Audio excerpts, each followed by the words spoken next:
여행객들이 즐겨 들고 다니는 여행 가방의 대표적인 브랜드로 삼소나이트를 꼽을 수 있습니다. 이 회사의 창업자는 유대인 청년 제스 스웨이더입니다. 이 사람은 14살 소년 시절에 여행자들이 쉽게 찢어지고 망가지는 여행용 가방 때문에 불편을 겪는 것을 보았습니다. 그리고 세상에서 가장 튼튼한 여행용 가방을 만들어 볼 생각을 하게 됩니다. 그는 노력 끝에 당시 가장 튼튼한 가방을 만들어 판매하였습니다. 놀랍게도 이 제품이 대박이 났고 소문이 퍼져서 많은 사람들이 구매를 합니다. 이 소녀는 가방의 이름을 무엇이라 지을까 고민합니다. 마침 성경의 인물 가운데 삼손이 떠오릅니다. 천하무적 삼손이라는 이름이 가장 튼튼한 가방의 이미지와 맞겠다는 생각으로 이름을 삼소나이트라고 지었습니다. 그러니까 이 말은 삼손처럼 강하고 튼튼한 가방이라는 뜻입니다. 성경 속의 인물 중에 삼손은 그 누구도 상대할 수 없을 정도로 가장 힘이 셌습니다. 사자를 맨손으로 찢어 죽였고 나귀 턱뼈로 1000명의 적을 물리쳤습니다.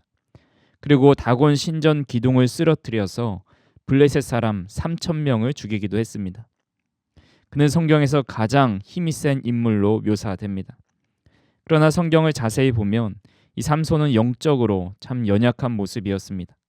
겉사람은 천하무적일지 모르나 속사람은 참 연약한 한 사람에 불과했습니다. 삼손은 사사였습니다. 블레셋을 물리치고 이스라엘을 지켜내는 일을 해야만 했던 사람입니다. 그러나 그가 한 일이라고는 이방 여인인 블레셋 여인에 따라 다녔습니다. 그리고 블레셋과의 전쟁도 자신의 개인적인 복수 때문에 벌였습니다. 하나님께 주신 힘을 사명을 위해 쓰지 않고 사적인 욕망을 채우는 데 썼습니다. 더 놀라운 것은 사사였던 그가 하나님의 말씀을 지키지 않았다라는 겁니다. 그는 아이를 가질 수 없었던 여인에게서 난 사람입니다. 보통 성경에서 아이를 가질 수 없던 여인이 아이를 가지게 되는 경우가 있습니다.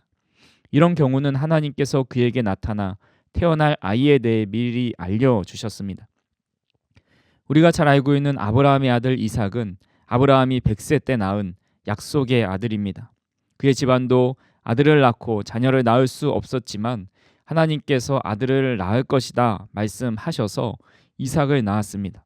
그리고 한나가 아이를 갖지 못해서 눈물로 기도했을 때 하나님께서 그에게 아이를 낳게 해주셔서 사무엘이 태어났습니다. 오늘 본문에 나오는 삼손도 아이를 가질 수 없었던 마노아의 가정에 여호와의 사자가 나타나 아이가 태어날 것을 말씀해 주셨습니다. 사사기 13장 2절에서 3절 말씀입니다. 소라 땅의 단 지파의 가족 중에 마노아라 이름하는 자가 있더라. 그의 아내가 임신하지 못함으로 출산하지 못하더니 여호와의 사자가 그 여인에게 나타나서 그에게 이르시되 보라 내가 본래 임신하지 못함으로 출산하지 못하였으나 이제 임신하여 아들을 낳으리니. 그는 하나님의 특별한 계획과 섭리 가운데 태어난 약속의 자녀입니다. 그래서 그의 이름을 삼손이라 지었는데 그 이름의 뜻은 작은 태양이란 뜻을 가지고 있습니다. 직역하면 빛나는 이라는 뜻입니다. 그는 블레셋 사람들에 의해서 40년 동안 고통받던 그 암흑과 같은 시대에 하나님의 은혜의 빛을 비추는 사사로 태어났습니다. 그래서 하나님은 그를 나시린의 규례를 따라 살라고 말씀하십니다. 사사기 13장 4절에서 5절에 보시면 그러므로 너는 삼과 포도주와 독주를 마시지 말며 어떤 부정한 것도 먹지 말지니라. 보라 내가 임신하여 아들을 낳으리니 그의 머리 위에 삭도를 대지 말라.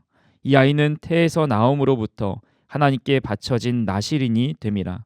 그가 블레셋 사람의 손에서 이스라엘을 구원하기 시작하리라 하시니. 나시린은 평생을 하나님께 헌신하기로 서원한 사람입니다. 그들은 일반적인 규율을 넘어서서 더욱 엄격한 생활 방식을 따릅니다. 민수기 6장에 보면 나시린에 대한 규율이 나옵니다. 그들은 포도주나 독주를 마시면 안 됐고 머리카락을 자르지 말아야 했습니다. 또한 시체를 만지지도 않아야 했습니다. 하지만 성경에 나온 삼손의 삶은 이방인인 블레셋 여인과 결혼을 하였고 나시린이면서도 술을 즐겼고 부정한 일도 서슴지 않고 저질렀습니다. 한마디로 사사였던 그는 영적으로 연약한 또는 타락한 사람이었습니다. 그런데 주목할 것은 어떻게 보면 영적으로 경건하지 못하고 타락한 사사 이야기가 사사 중에 가장 많은 분량으로 기록되었다라는 겁니다. 첫 번째 사사인 온니엘만 보더라도 그는 갈렙의 조카였고 가장 유력한 유다 집안의 사람이었습니다. 그는 당시 최고의 문명을 자랑하고 있는 메소포타미아 왕을 물리치고 이스라엘을 해방시켰습니다. 그런데 그의 업적은 딱 한 절로 기록되어 있습니다.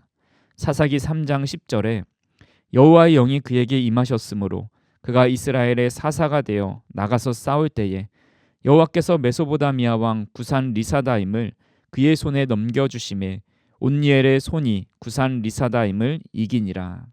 메소포타미아 왕과 한 번의 전쟁으로 무찌르지 않고 아마 여러 번의 전쟁과 여러 에피소드들이 있었을 것 같습니다. 하지만 성경은 한 절로 온니엘이 한 일을 정리하고 있습니다. 다른 사사들도 마찬가지입니다. 사사기 10장에 나오는 돌라라는 사사는 그가 일어나 이스라엘을 구원하였고 사사가 된 지 23년 만에 죽어서 장사되었다고 기록합니다. 23년 동안 사사로 치리하면서 많은 대적들과 싸웠을 것이고 많은 업적이 있었을 것입니다. 또한 야일도 이어서 소개되는데 그는 아들 30명이 있었고 아들이 30마을을 다스렸다고만 기록해 놓았습니다. 사사기 12장에서는 입산이라는 사사가 나옵니다. 그도 아들 30명과 딸 30명이 있었다는 가족에 대한 정보가 주된 내용입니다. 입산의 뒤를 이어 엘론이 사사가 됩니다. 그도 사사가 되어서 10년 동안 이스라엘을 다스렸다고만 기록하고 있습니다. 그 뒤를 이은 압돈도 아들 40명과 손자 30명을 가졌다고만 기록하고 있습니다. 삼손의 잘못한 부분들 대신에 다른 사사들의 업적을 좀 더 많이 기록해 놓으면 좋지 않았을까, 이런 생각을 해봅니다. 하지만 성경은 과감없이 삼손의 이야기를 자세히 다루고 있습니다. 성경은 왜 삼손의 기록을 이렇게 자세하게 다루고 있는 것일까요? 그 이유는 아무리 큰 힘을 가졌어도 하나님께서 함께 하실 때에만 하나님의 뜻을 이루고 결국 유종지미를 거둘 수 있다라는 교훈을 주시기 위함입니다. 유종지미라는 말은 있을 유자, 마칠 종자, 갈 지자, 또 아름다울 미자를 사용합니다. 이는 마지막까지 책임감 있게 일을 마무리하여서 아름답게 끝을 맺는 것을 의미합니다. 이 말은 중국 전국책의 진책에서 유래를 찾을 수 있습니다. 중국 전국시대의 진나라 무왕은 세력이 점점 커지자 점차 자신이 처음 마음먹었던 천하 통일의 목표를 잃어버리게 됩니다. 이를 알게 된 신하가 무왕에게 시경에 미불유초 선극유종이라는 말을 하였습니다. 이는 처음 시작한 일을 끝까지 이루기 쉽지 않다는 뜻입니다. 또 시경에는 100리는 가는데 90리가 절반이라는 말도 있는데 왕께서는 천하통일을 끝까지 추진해 유정에 미를 거두게 된다면 온 천하가 나라와 왕을 우러러 볼 것입니다 라는 조언을 해주었습니다. 그는 짧은 기간 동안 제이한 왕이었지만 그의 열정과 군사 강화 정책은 진나라를 강대국으로 발전시키는데 기여할 수 있었습니다. 우리가 어떤 일을 시작할 때 큰 꿈을 가지고 혹은 심기일전하는 마음을 가지고 있습니다. 그런데 그 마음이 계속 유지되지 못하고 용두사미로 끝날 때가 많이 있습니다. 간단한 예로 운동을 시작하려고 헬스장에서 입을 옷과 운동화를 구입하고 헬스장에 갑니다. 한 달치 회원권을 끊는 것보다 3달치를 끊으니 비용이 절반 정도밖에 되지 않습니다. 그런데 1년치를 끊으면 매달 들어가는 돈이 그것의 절반도 되지 않는다는 소식을 듣고 1년치 운동권을 끊어 놓습니다. 하지만 1년을 꾸준히 다니는 사람은 극히 드뭅니다. 피아노를 배워보겠다고 피아노를 사지만 한쪽에 방치해 놓고 이제부터 러닝을 해보겠다고 러닝화를 사지만 그냥 일상화가 되어버릴 때가 많이 있습니다. 취미 활동을 하겠다고 이것저것 장비를 구비해 놓지만 사용하지 않아 자리만 차지하는 것들도 있습니다. 이런 간단한 취미나 운동뿐만 아니라 우리의 신앙도 마찬가지일 때가 있습니다. 처음 굳게 믿으리라 다짐했던 마음들, 신앙의 결단들은 온데간데 없고 점점 뱀의 꼬리처럼 작은 어려움에도 쓰러지고 넘어집니다. 그런 면에서 오늘 본문은 우리가 처음 시작했던 마음을 끝까지 유지하는 것이 얼마나 중요한지를 일깨워 줍니다. 오늘 삼손의 삶을 간단히 살펴보면서 우리의 연약함을 다시 한번 돌아보고 끝까지 주님을 의지하여서 유종지미의 신앙을 가지고 살아갈 수 있기를 간절히 소망합니다. 그리고 짧게는 올 한 해가 얼마 남지 않았는데 2024년 한 해를 유종지미하실 수 있기를 주님의 이름으로 축원합니다. 먼저 삼손의 인간적인 연약함을 보게 됩니다. 삼손이 살았던 곳에 대해 사사기 13장 2절에서 이렇게 말씀하고 있습니다. 소라 땅에 단지파의 가족 중에 마누아라 이름하는 자가 있더라. 그의 아내가 임신하지 못함으로 출산하지 못하더니. 삼손은 단지파 사람이었고 태어나 살던 곳이 소라라는 마을이었습니다. 단지파가 차지한 땅은 이스라엘의 가장 남쪽 끝에 있습니다. 이 땅은 이스라엘을 대표하는 지파인 유다 지파와 당시 이방의 중심인 블레셋 사이에 자리 잡고 있었습니다. 이것은 삼손이 이스라엘 백성들의 마을과 블레셋 사람들의 마을 사이에 살았다는 것을 말해줍니다. 그래서 이스라엘 백성으로서 하나님의 언약을 지키면서도 블레셋의 이방 문화에 영향을 받게 된 겁니다. 어쩔 수 없이 경계를 넘나들면서 이중적인 삶을 살게 된 것입니다. 삼손은 이런 환경 속에서 많은 갈등과 방황을 했습니다. 그러나 안타깝게도 사사이면서도 이런 상황을 극복하지 못하고 믿음이 흔들렸습니다. 사사의 사명을 잊어버리고 영적인 연약함을 드러냈습니다. 우리도 마찬가지입니다. 우리는 교회에서의 삶과 우리 일상의 삶의 경계에 살고 있습니다. 둘은 분리될 수 없는 접정 지역에 살면서 우리는 늘 영적으로 흔들리고 있습니다. 교회에 나와 예배드리고 기도할 때는 우리의 마음이 하나님께로 향했다가 교회를 벗어나 일상의 삶으로 돌아가면 세상의 문화와 삶의 자리가 계속 우리를 흔들어 놓습니다. 특별히 우리 자녀들이 살아가는 시대는 더 그렇습니다. 학교에서는 창조론을 가르치지 않고 진화론을 가르칩니다. 포괄적 차별금지법이 통과된 나라들을 보면 학생들이 엄마 아빠라는 용어를 법적으로 사용하지 못하도록 만들어 놓았습니다. 부모 1, 부모 2라고 부르도록 가르칩니다. 동성애자들의 인권 보호라는 이유입니다. 생물학적으로 남성인 자가 여성인 스포츠 경기에 출전하여서 여성 선수들이 불이익을 당하기도 합니다. 성전환 수술 없이도 성별을 변경할 수 있도록 현행 성별 결정 제도를 시행할 수 있도록 만들어 놓았습니다. 이런 기독교 가치관에서 벗어나서 하나님께서 부여해 주신 성별에 대해서 받아들이지 않고 하나님의 자리를 넘보는 그런 시대 속에 우리 자녀들이 살고 있습니다. 이런 상황 속에서 우리뿐만 아니라 우리 자녀들도 삼손처럼 영적으로 갈등을 느끼며 흔들리며 살아가고 있습니다. 삼손이 이렇게 자신이 나실인이자 하나님이 택하신 사도임을 잊어버린 가장 큰 이유가 무엇일까요? 그것은 하나님의 말씀을 잊어버렸기 때문입니다. 앞에서 말씀드린 대로 삼손은 나실인으로 살아가야 했습니다. 머리를 깎으면 안 됐을 뿐만 아니라 포도나무의 소산을 먹어서도 안 됐습니다. 사사기 3장 14절입니다. 포도나무의 소산을 먹지 말며 포도주와 독주를 마시지 말며 어떤 부정한 것도 먹지 말고 내가 그에게 명령한 것은 다 지킬 것이니라 하니라. 이 말씀은 삼손의 부모님에게 하나님께서 명하신 말씀입니다. 아들을 낳을 텐데 그 아이를 나실인으로 하나님께 바치라는 말씀입니다. 그리고 나실인으로서 세 가지를 지키라고 말씀하는 겁니다. 머리에 삭도를 대지 말고 포도주와 독주를 마시지 말고 부정한 것을 먹지 말라는 겁니다. 사사기 14장에 보면 삼손이 블레셋 지역인 딥나에 가게 됩니다. 그곳에 간 이유가 아마 그곳의 잔치 문화가 좋아서였을 겁니다. 그곳에서 블레셋 사람의 딸들 중에서 한 여자를 보고 반해버립니다. 그리고 자기 부모에게 그 여인을 아내로 맞이하고 싶다고 말을 합니다. 삼손은 딥나의 잔치자리에 참석하면서 당시 잔치에는 포도주가 빠질 수 없었기 때문에 아마 그도 그 무리와 함께 포도주를 즐겼을 겁니다. 그리고 그는 딥나의 한 포도원에서 사자를 발견하게 되는데 그 사자를 찢어 죽입니다. 시체를 만진 겁니다. 또 며칠 후에 가보니 사자 시체의 벌떼와 꿀을 봅니다.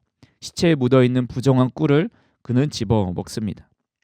그리고 결정적으로 사사기 16장에서 들릴라의 유혹에 빠져 삭도로 머리털이 잘리게 되었습니다.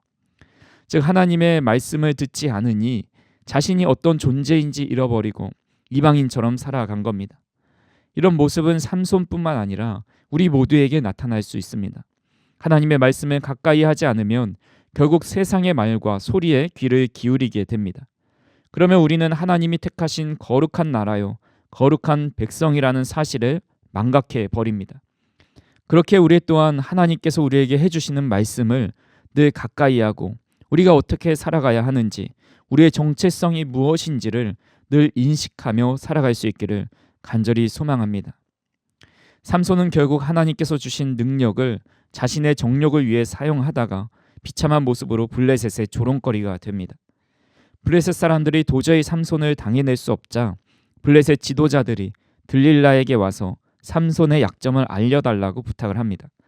만약 그 약점을 알려주기만 한다면 우리가 각각 은 1100세겔을 준다는 약속을 합니다. 당시 블레셋의 주요 지도자가 5명이었기 때문에 아마 은 5500세겔을 받게 되지 않았을까 학자들은 이야기합니다. 은 5500세겔의 가치를 오늘날의 금액으로 환산하는 것은 좀 어렵지만 이 세겔의 무게가 11에서 12g 정도였습니다. 그러니까 총 은의 양이 60kg에 이릅니다. 2024년 11월 6일 오늘 기준으로 은 1kg당 150만 4,247원입니다. 이것을 60kg으로 하면 약 9천만 원에 이르는 금액입니다. 지금은 은이 그렇게 비싸지는 않지만 현대보다 옛날에는 더 귀한 가치를 가지고 있었습니다. 최소 2~3배의 가치가 더 있었다고 친다면 삼손을 넘기는 대가로 받는 금액은 당시 사회에서 큰 부를 형성할 수 있는 금액이라 할 수 있습니다. 들릴라는 이 기회를 놓치지 않고 삼손의 기분을 맞추면서 물어봅니다. 사사기 16장 6절에 들릴라가 삼손에게 말하되 청하건대 당신의 큰 힘이 무엇으로 말미암아 생기며 어떻게 하면 능히 당신을 결박하여 굴복하게 할 수 있을는지 내게 말하라 하니, 처음에 삼손은 거짓으로 이야기합니다. 마르지 않은 쇠밧줄 7가닥으로 묶으면 나도 맥이 빠져서 여느 사람처럼 된다고 말을 합니다. 들릴라는 블레셋 방백들에게 이 이야기를 하고 그렇게 실행을 하지만 삼손은 그 줄을 실줄을 풀듯이 풀어버립니다. 들릴라는 삼손에게 화를 내며 말합니다. 당신이 어떻게 나를 희롱할 수 있느냐. 그러자 삼손은 그에게 다시 말해줍니다. 내 머리 7가닥을 줄로 엮어서 말뚝에 메어 놓으면 나도 맥이 빠져 여느 사람처럼 될 것이요. 그러자 들릴라는 말뚝에 머리채를 감아놓지만 역시나 그의 힘이 없어지지는 않습니다. 들릴라는 계속해서 삼손을 추궁합니다. 사사기 16장 16절에 날마다 그 말로 그를 재촉하여 조르매 삼손의 마음이 번뇌하여 죽을 지경이라. 삼손의 마음이 번뇌하여 죽을 지경에 이르렀습니다. 결국 삼손은 이렇게 말합니다. 17절 말씀에 삼손이 진심을 드러내어 그에게 이르되 내 머리 위에는 삭도를 대지 아니하였나니 이는 내가 모태에서부터 하나님의 나실인이 되었음이라. 만일 내 머리가 밀리면 내 힘이 내게서 떠나고 나는 약해져서 다른 사람과 같으리라 하니라. 이 말을 들은 들릴라는 삼손은 진심을 들릴라에게 이야기합니다. 그 말을 들은 들릴라는 삼손의 말에 진심을 알고 그가 자는 사이에 그의 머리털 7가닥을 자릅니다. 그러자 그는 힘이 사라져 버렸습니다. 힘을 잃은 삼손은 블레셋 사람들에게 잡혀갑니다. 그는 삼손의 눈을 빼버리고 옥에서 맷돌을 굴리게 합니다. 하나님께서 떠나셔서 힘을 잃어버린 삼손은 블레셋 사람들에게 한낱 놀이감이 되어버렸습니다. 저들은 옥에 갇힌 삼손을 끌어내어 재주를 부리게 하면서 그동안 당한 한풀이를 합니다. 삼손은 수치와 모욕을 당하며 자신의 연약함을 뼈저리게 느낍니다. 하나님께서 자신과 함께하지 않으면 자신이 아무것도 아니라는 것을 뒤늦게 깨달았습니다. 삼손은 회개하고 하나님 앞에 나아갑니다. 오늘 본문 28절입니다. 삼손이 여호와께 부르짖어 이르되 주 여호와여 구하옵나니 나를 생각하옵소서. 하나님이여 구하옵나니 이번만 나를 강하게 하사 나의 두 눈을 뺀 블레셋 사람에게 원수를 단번에 갚게 하옵소서 하고, 삼손이 처음이자 마지막으로 하나님의 능력을 구하는 기도를 드립니다. 하나님께서 그의 기도를 들으시고 지금까지 그가 발휘했던 힘보다 더 큰 힘을 발휘하게 해주십니다. 삼손은 신전을 버티고 있는 두 기둥 가운데 서서 힘을 다하여 밀자 그 신전은 무너져 그곳에 있었던 방백 3,000명을 덮쳤습니다. 30절에 보면 삼손이 죽을 때에 죽인 자가 살아있을 때의 죽인 자보다 더욱 많다고 기록하고 있습니다. 우리는 삼손의 마지막 이야기를 보면서 깨닫게 되는 중요한 사실이 있습니다. 하나님은 우리가 하나님을 찾을 때 절대 외면하지 않으시고 들으신다는 것입니다. 우리의 부르짖음에 응답해 주신다는 겁니다. 삼손이 어떻게 하나님께 부르짖을 수 있습니까? 지은 죄가 많아 하나님께 도움을 구하기 정말 부끄러웠을 겁니다. 하지만 그는 그 부끄러움을 뒤로하고 마지막으로 하나님의 은혜를 구했습니다. 하나님은 그가 하나님을 찾기를 기다렸다는 짓이 부르짖자마자 다시 그에게 힘을 주셨고 그의 힘의 원천이 바로 하나님께로부터 왔음을 깨닫게 해 주셨습니다. 하나님은 삼손과 같이 막장의 인생을 살았던 이에게도 다시 하나님의 능력을 회복시켜 주시고 도움을 구할 때 도와주시는 인자와 사랑이 많으신 분이십니다. 그렇게 우리가 한 주 동안 어떤 모습으로 살아왔든지 우리가 해야 할 것은 주님의 전에 나와 하나님을 찾고 부르짖는 것입니다. 우리의 삶에 혹 죄를 짓고 하나님을 떠나 산다 할지라도 하나님을 찾고 부르짖을 때에 하나님은 우리가 하나님을 찾기를 기다리셨다라는 듯이 우리를 안아주시고 하나님의 자녀로 회복시켜 주십니다.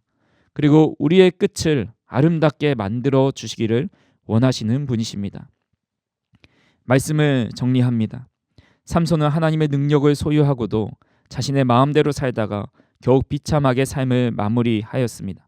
하지만 그의 실수와 타락보다 더 크신 하나님의 사랑과 자비하심으로 그는 마지막 사사로스의 역할을 감당하면서 생을 마감하게 되었습니다.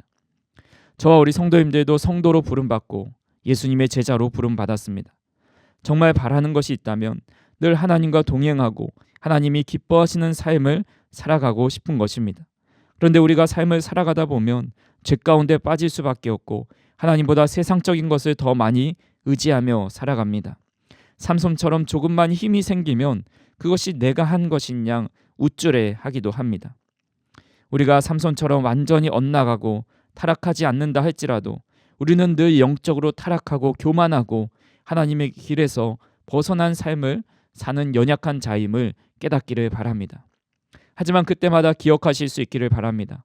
사사기를 통해서 나타나신 하나님, 그리고 삼손의 삶을 통해서 나타나신 하나님은 계속 죄의 쳇바퀴 속에 살아가는 이스라엘 백성들과 삼손을 구원해 주신 것처럼 우리들도 구원해 주시기를 원하신다라는 겁니다. 그렇게 우리가 주님을 떠나 있다는 생각이 든다면 그 즉시로 주님을 찾고 부르짖어야 합니다. 우리가 스스로 교만해져 있다면 우리의 모든 삶에 누리는 것과 능력들이 하나님께로부터 왔음을 다시 한번 기억해야 합니다. 우리가 한 주를 돌아보면서 하루하루를 돌아보면서 내가 하나님을 떠나 있진 않은지, 교만해 있진 않은지, 하나님께서 택하신 모습을 벗어버리며 살아가고 있진 않은지 말씀을 통해 비춰보고 그런 삶을 살아가고 있다면 그 즉시로 주님을 찾고 부르짖을 수 있기를 바랍니다. 그럴 때 하나님은 우리에게 하나님의 자녀로서 살아갈 수 있는 권능과 힘을 주시고 결국 유종지미의 삶을 살아가게 하실 겁니다. 찬양 시간에 불렀던 삶의 작은 일에도 그 마음을 알기 원한다고 고백했던 것처럼 우리가 삼손처럼 큰 일은 할 수 없어도 우리가 처해 있는 삶 속에서 작은 일 하나하나를 하나님이 원하시는 모습으로 살아갈 수 있기를 바랍니다. 올 한 해가 이미 다 지나가서 늦었다고 생각하지 마시고 삶의 끝자락에서 하나님을 의지했던 삼손처럼 올 한 해의 끝자락에서도 하나님을 찾고 의지해서 올 한 해를 아름답게 마무리할 수 있는 저와 우리 성도님들이 되시기를 주님의 이름으로 축원합니다.